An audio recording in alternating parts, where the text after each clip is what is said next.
我急需货，见到回信。老板，你等我，我马上就回来。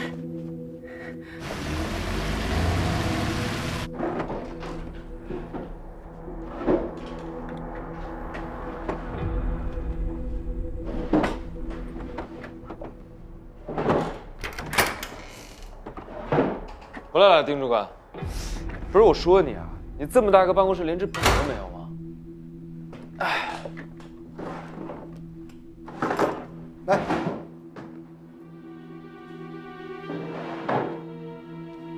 谢谢啊。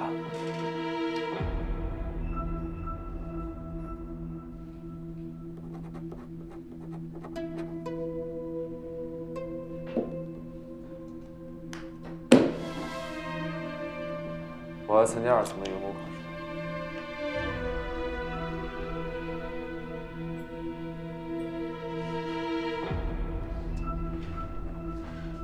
你怎么知道？你们这又不是什么秘密。再说了，我调查过了，我的等级有资格参加考试。你也应该知道，除了等级问题，你还要在11仓干满3年才有考核的资格。3年，我干了何止3年？我大学毕业之后就在无尘局干活，这一干就是15年。我这叫转岗再就业，我的工作经验已经相当丰富了。规矩就是规矩，这可是11仓，不是你们5家仓考。规矩是死的，人是活的。你想啊，我下到2层之后，1层就没有人给你找麻烦了，这对你对我来说都是好事。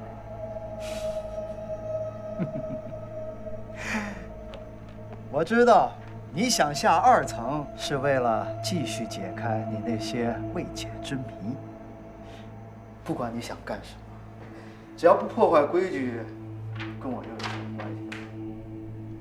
可是，如果我给了你考试的资格，那破坏规矩的人就是我，这对我又有什么好处？再说了，其实我挺喜欢你的，我不怕你给我麻烦。那没办法了，那你就继续喜欢我吧，我接着给你添堵。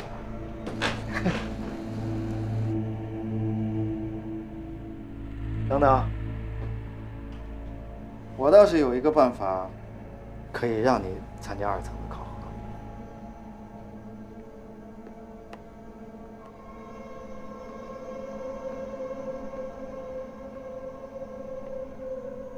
如果你考核失败了，就离开11仓。我用这个理由去说服跟你同时参加考核的人，让他们不计较。相对你破格参加考核，他们倒是更希望你离开11仓。我人缘有你说的那么差吗？我只是就事论事，你可以选择是否接受。我接受。好，我替你去说服他们。好，走了。哦，对了，刚才谁给你发的信息啊？看完之后态度转变得那么快。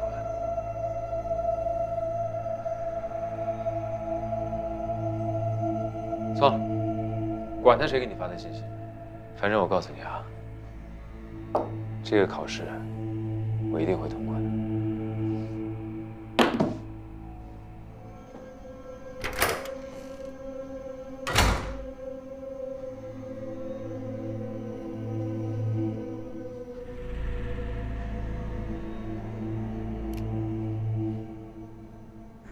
来，兄弟们，快来看看啊！今年的2层考核人员名单公布了，兄弟们，来看看我。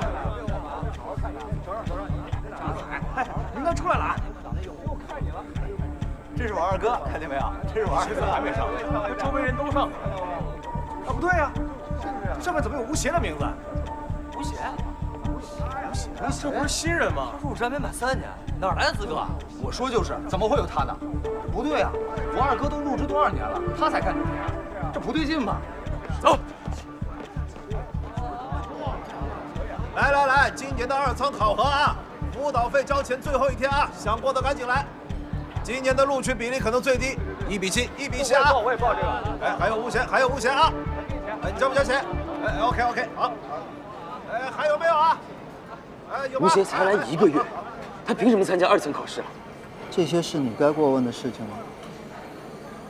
可这坏了规矩啊！你总得给大家一个交代吧？他是考不上的，考不上就要离开11层，离开了就不算坏了规矩。你要是怕输，就趁早退出，跑到这儿来大喊大叫，丢人现眼。我会输给他。您看着，这次我会让他生不如死。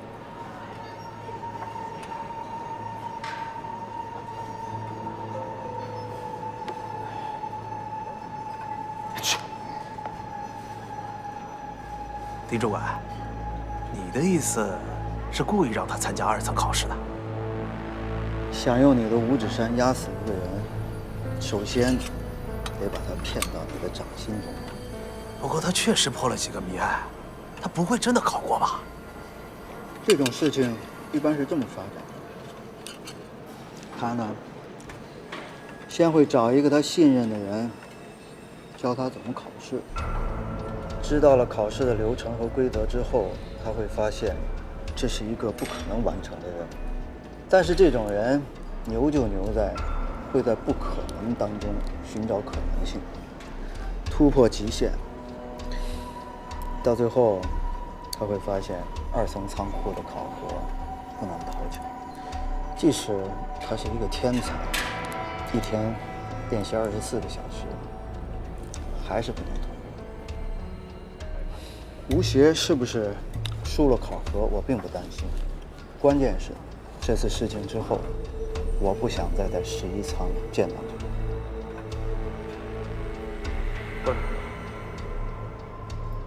我已经给李家乐点了1把火，你再去烧一把，这次考核将会非常精彩。李主管，考。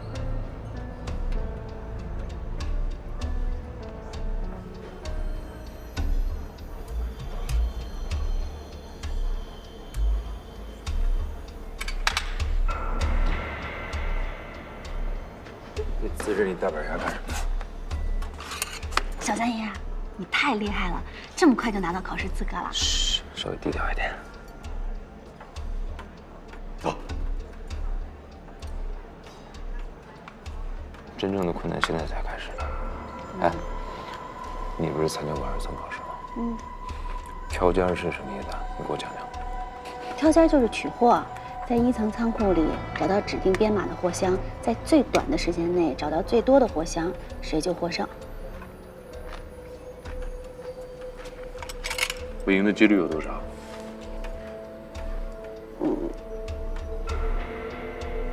非常低。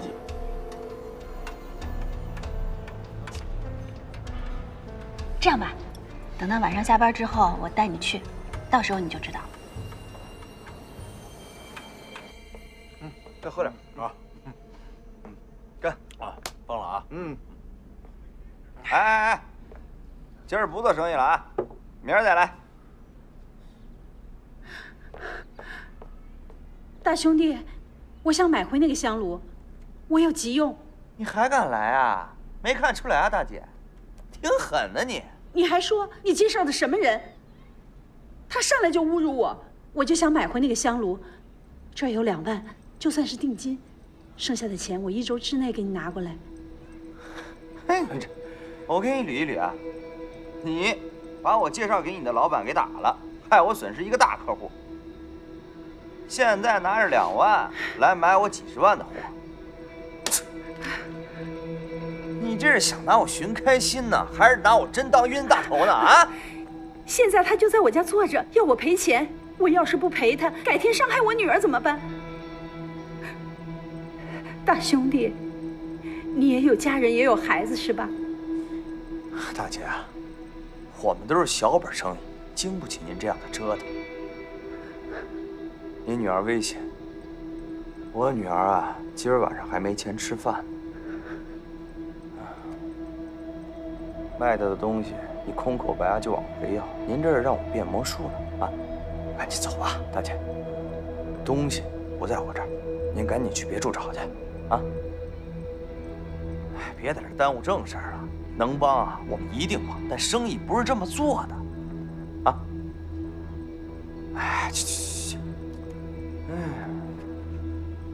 哎，继续，来，继续啊，来啊，甭管他，出去玩，来，先发你啊！来，我来啊！新货到了，哪个地方拿货？还是同样的大鹏鸟标志。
漂亮，铜鎏金珐琅琉璃音乐座钟，估摸着得是晚清的吧？啊，是个好物件儿。这种钟表都有娱乐功能，这个表盖儿可以打开，里面有个能动的小摆。靠着精巧复杂的机械系统，咦，这机械怎么不对呀？这不是坏的呀？小彪啊，这坏的东西可是不值钱，是你朋友在耍你玩，还是你在耍我玩？我可以弄好它。您给我时间啊！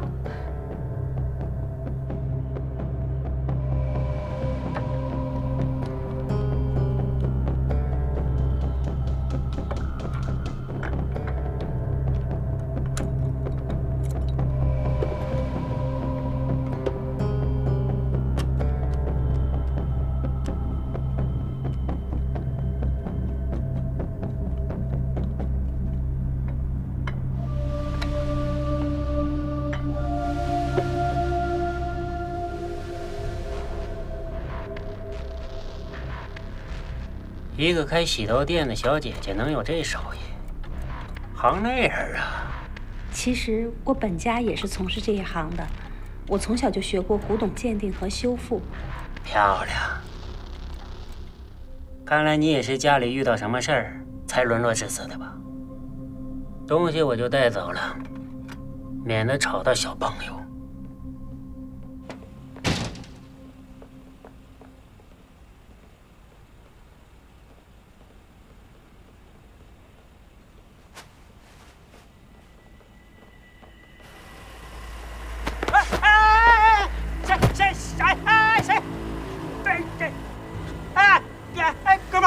有话好说，咱有话好好说。别回头啊！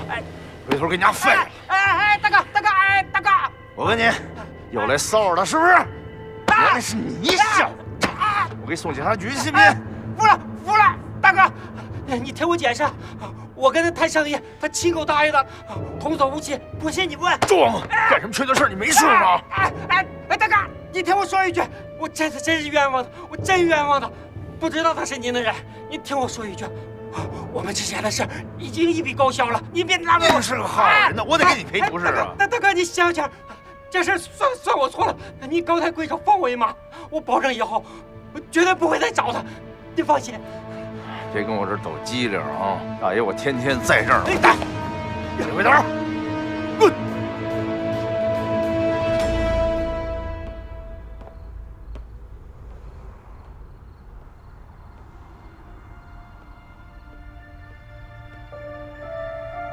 你要是这么干，你就是在害他。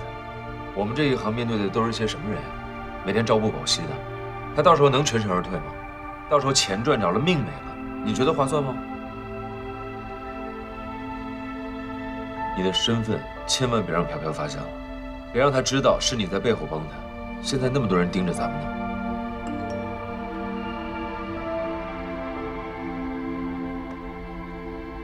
老板，对不起，今天有人上门闹事，你的货被他们拿去了。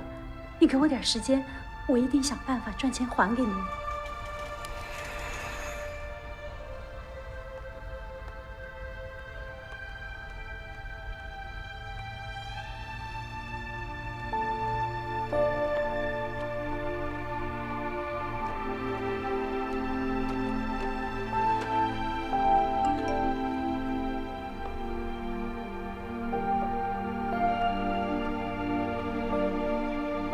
做完这一单，我们就拆伙，从此一拍两散。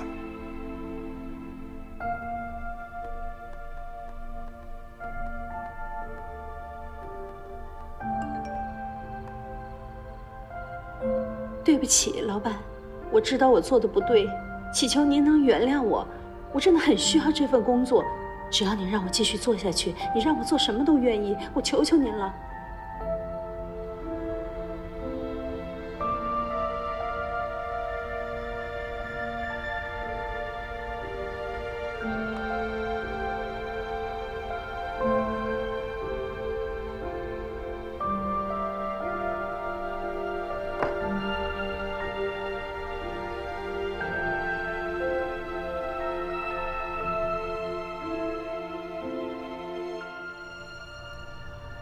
你说的对，他真出事儿了。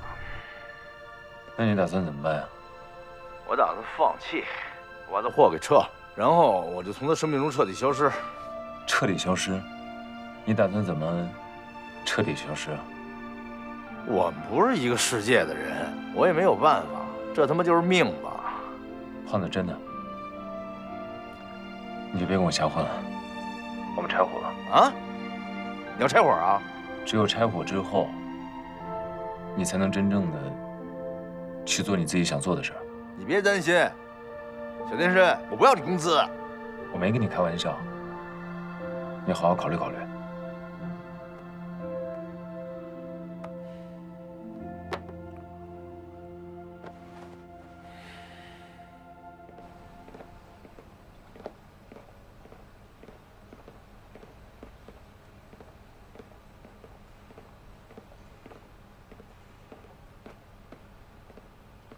干嘛的？麻烦通融一下，不行。我们只待1个小时。好，那快点。谢谢。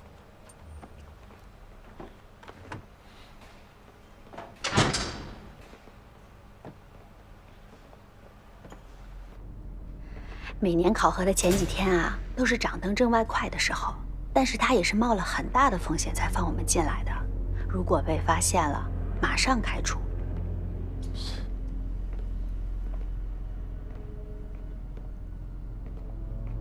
哎，不是盲跑吗？怎么还开着灯啊？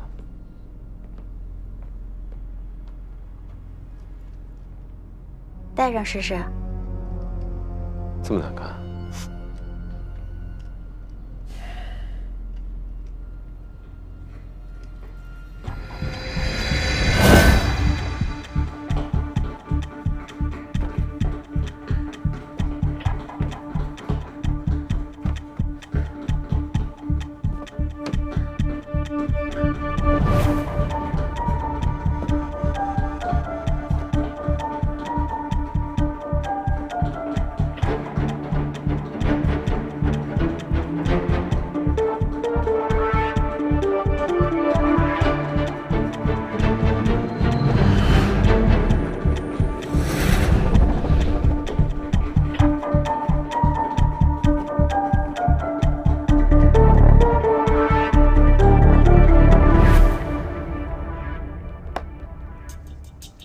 怎么样？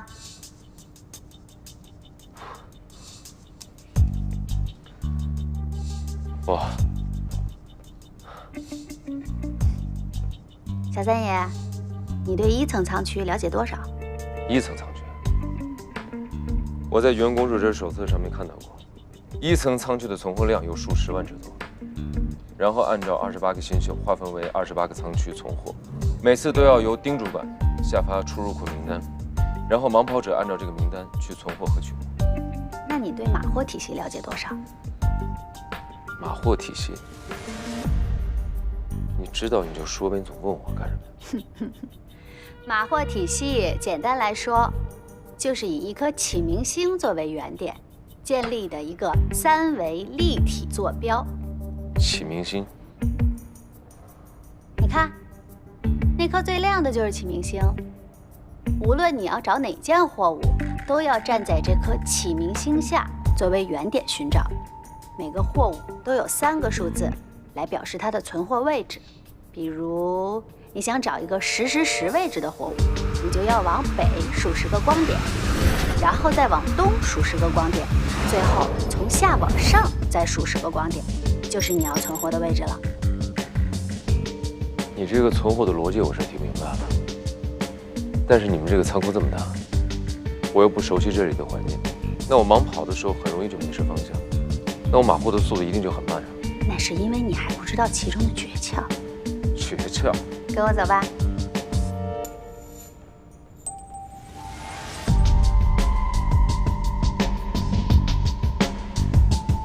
你看，这个就是启明星的发射器。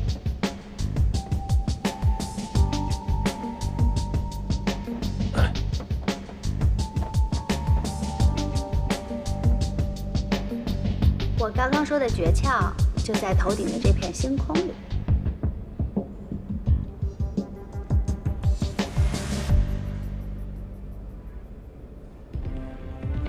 小三爷，宇宙中什么是相对不会变化的？在相对短暂的时间里，恒星在太空中的位置可以说是相对不变的。那么由恒星组成的银河，也可以说是相对不变。我给你看一下1层仓区里的银河。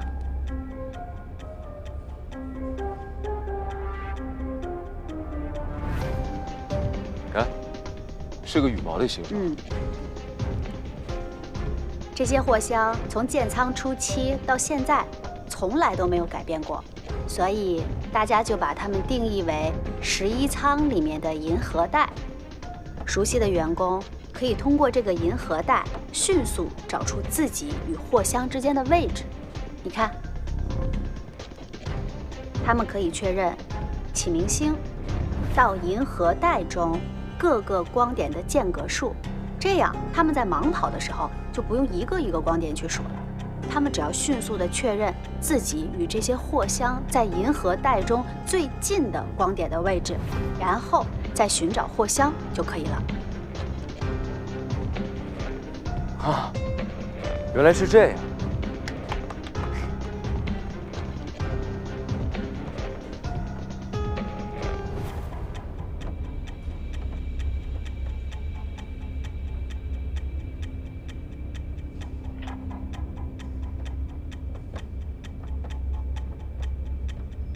难怪那些盲跑的人一直抬头看天上的镜子。也就是说，银河就是一个位置提示。只要可以记住银河的具体位置坐标，就可以很容易的找到货。对这个环境越熟悉的员工，码货的速度就越快。有些厉害的员工啊，只要看一眼启明星就能找到货箱的位置。这就是为什么只有3年工龄以上的老员工才能参加这个考核。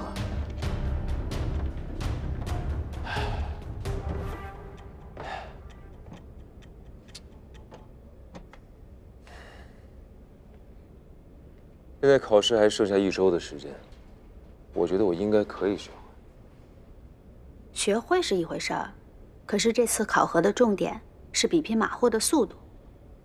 你有信心快得过那些跑过3年以上的老员工吗？试过才知道。备考第一步，你要把银河上面所有的点，整个这个区域的位置全部记清楚，千万不要记错，而且能够顺利的找到。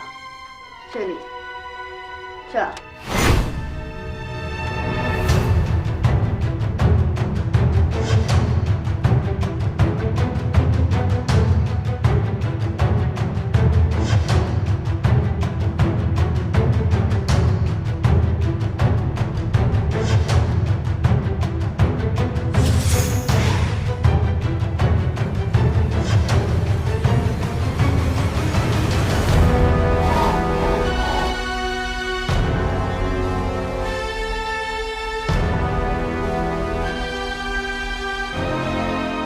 张月路006427433824。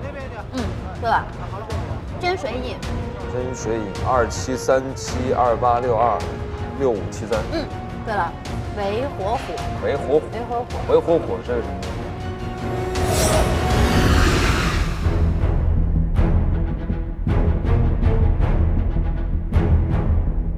？272803752403。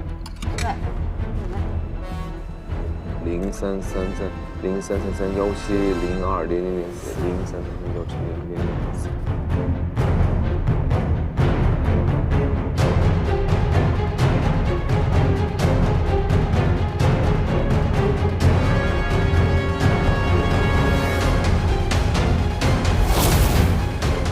张月路172728326407。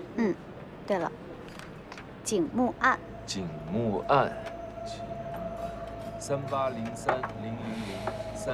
卯日鸡。对，卯日鸡。吴邪的事情打算怎么办？现在整个11仓里都在替你鸣不平。你李家乐用了多久才爬上今天这个位置？他一个刚来的毛头小子，他凭什么？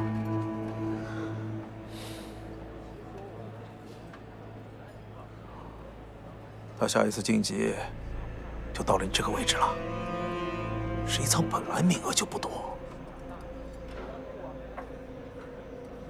考试的时候不会让他输。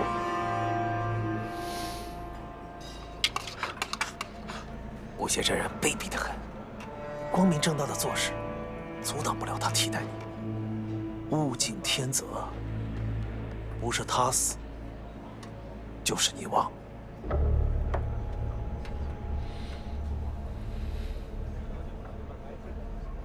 丁主管和他有个约定，如果他输了这次比赛，他就必须滚出11仓。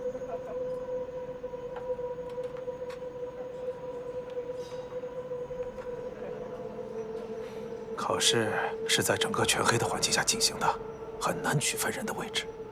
我找了一个人帮你。30727483。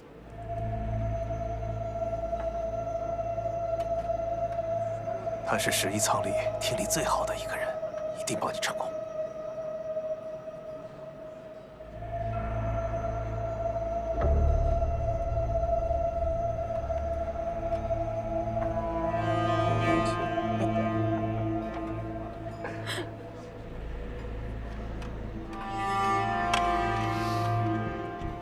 你要试着利用这些羽毛位置找到货物，而且时间越短越好。普通的盲跑、送或者找一件货大概要15分钟。如果你想要获得考试胜利，最差要控制在7分钟找到一件货。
吴邪，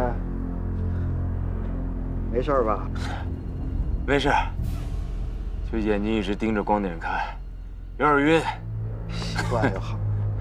哎，地上凉，回屋歇着吧。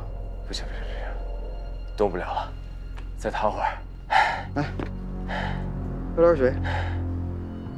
嗯，没毒。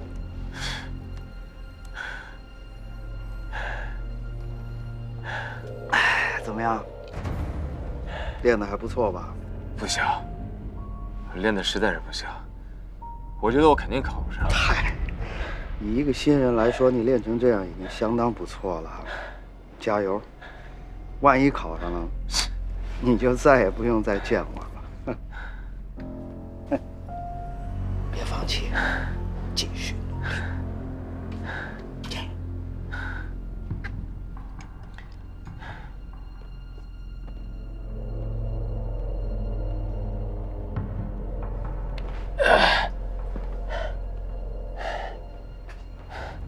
老狐狸，休息一下吧。不休息。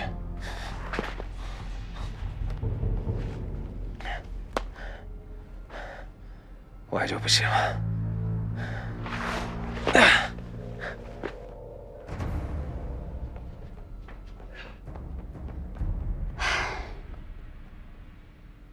哎呀，你看你，跑了一头汗，还把外套给脱了，你不怕感冒啊？喝点水吧。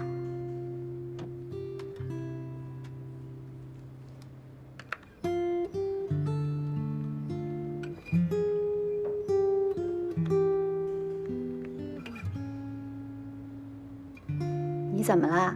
怎么看着一瓶水发呆呀？看到这个，让我想起了我一个朋友。只要他在的时候，不管做任何事情，好像都没那么困难。男的女的？男的。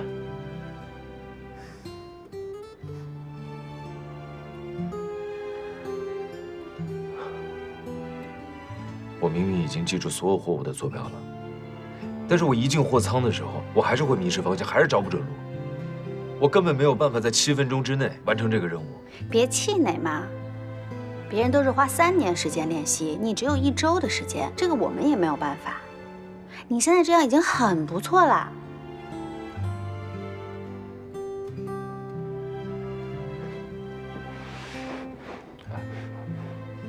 我能不能作弊？不能。我只是在那些货物上面稍微动一点手脚。不行，你碰了货箱，你是会被开除的。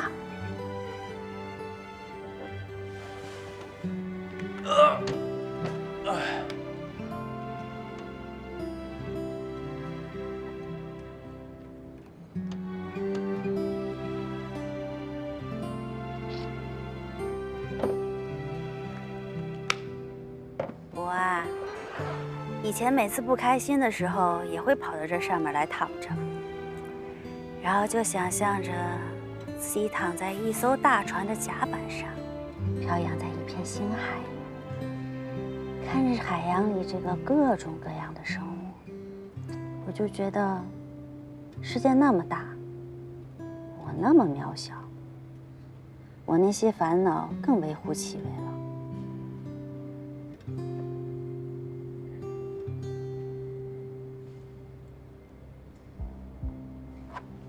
你看那边，你看那个舱区，像不像2条鱼在亲嘴？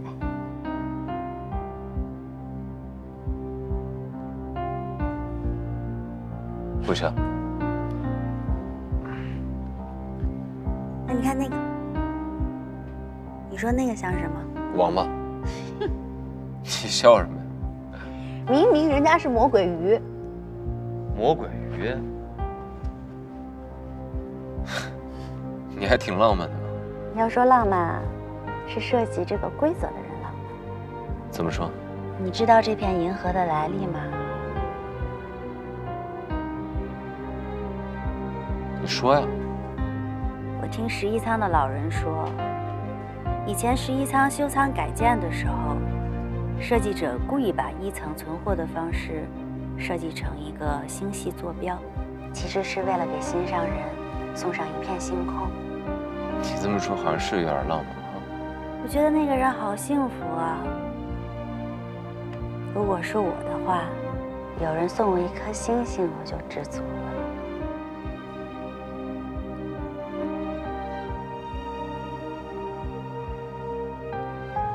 星星有什么好的呀？星星跟人一样，在浩瀚的宇宙当中啊，就是一粒灰尘，特别渺小。可是对于我来说，它就是唯一的，就像启明星一样，无可替代。你刚才说什么？我说你上一句说的是什么？它是唯一的，下一句呢？就像启明星一样无可替代。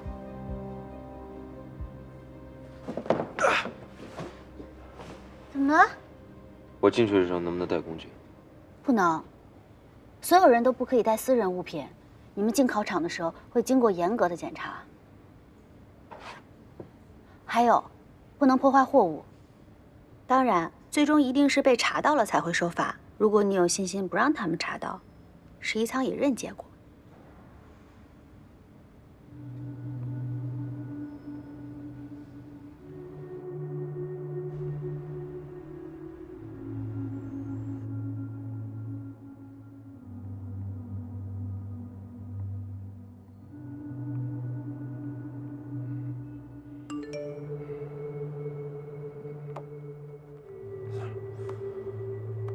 老板，再给我一次机会吧。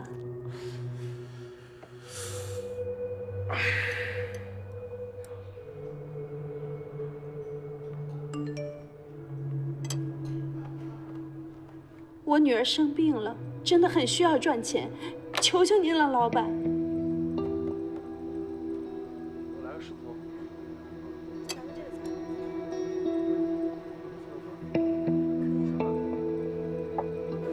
请问您认识这个电话号码吗？不认识，不认识。哦，你好，请问这个号码您熟吗？没见过，没见过。哦，好，谢谢啊。请问您知道这个号码是谁的吗？我有急事找他。哦，找不到。你好，您认识这个号码吗？啊？不太熟悉啊。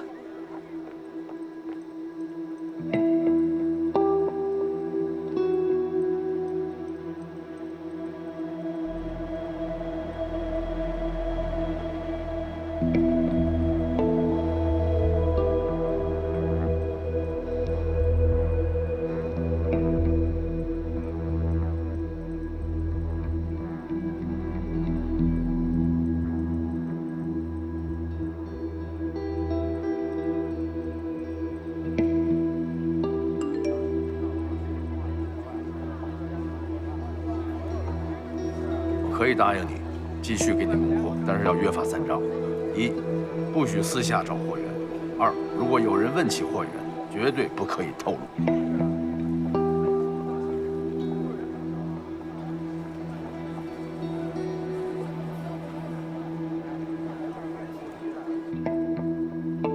喂，胖子，怎么了？以飘飘现在的状态，要让他离开这一行，他肯定不肯。我要逼得太紧了，反而怕他出事儿。我明白，那你打算怎么办？我得想办法呀，怎么也得让他离开这一行啊。上次我跟你说，你不是吃药了吗？胖的，我是认真的。身体不好就别胡思乱想了啊！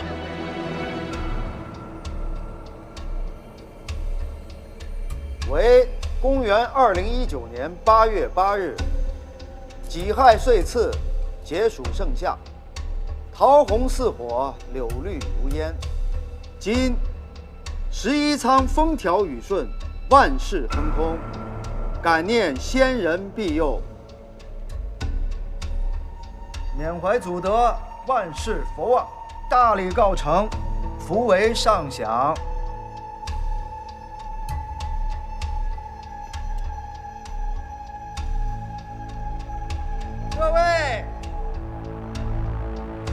欢迎你们来参加11仓2层仓库的考核。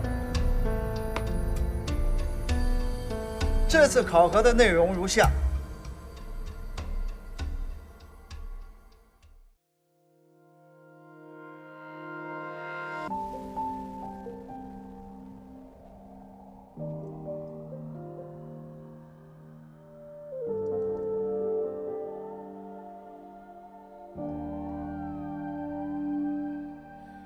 喧哗世界的外面，飞扬沙满天，谁在路的终点等我？寻找呼唤的声线，一路上陌生的语言，往事埋下纪念，蓦然出现。牵绊着扶着我，顷刻大雨滂沱，那些曾存在的，藏在深海错落。当风吹来，我会回来，消失在世界以前最后的呐喊。当风吹来，我会回来。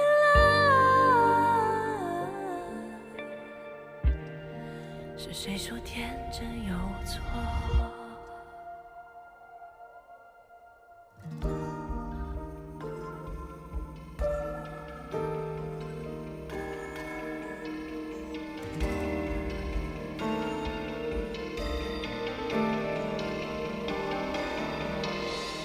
夜空里星辰无限，静谧而耀眼。谁在同的地点仰望？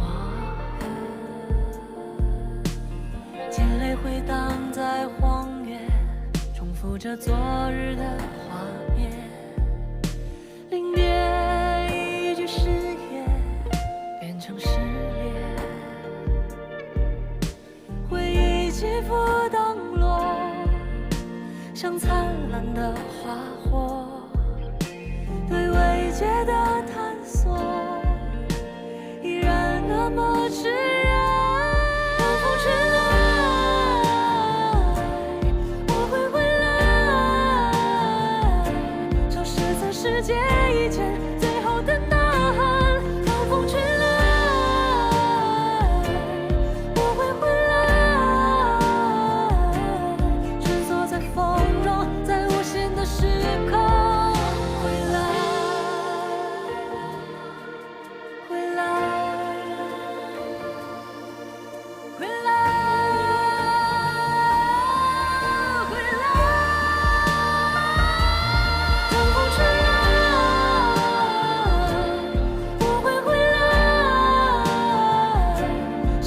世界以前最后的呐喊。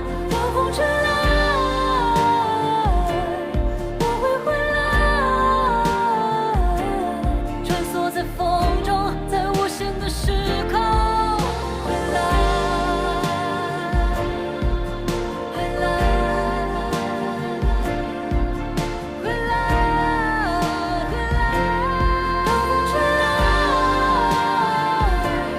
我要离开。最后的时